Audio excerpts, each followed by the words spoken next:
Today I'd like to discuss a common misconception in high-speed PCB design. Does a longer trace result in higher impedance? In TDR measurements, long traces often show a gradual upward impedance trend. At first glance, it may appear that impedance increases with trace length. However, transmission line theory and signal integrity research indicates that this is not the case. Characteristic impedance is determined by trace geometry and dielectric properties. For a uniform transmission line, it does not inherently change with length. So why does the measured impedance appear to rise? The main reason is transmission loss. As trace length increases, conductor loss and dielectric loss accumulate. These losses distort the TDR response, producing an apparent impedance slope along the trace. What we see is often a measurement effect caused by a lossy transmission line, rather than a true change in characteristic impedance.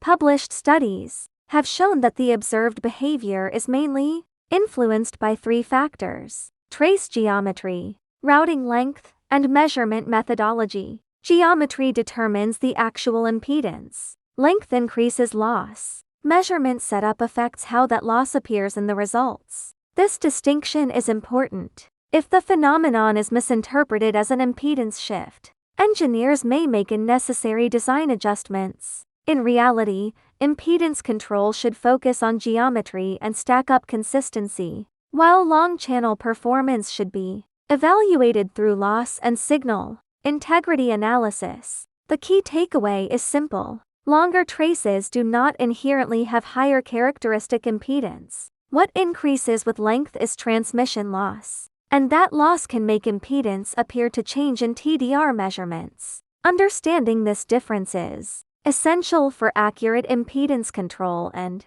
reliable high-speed PCB design.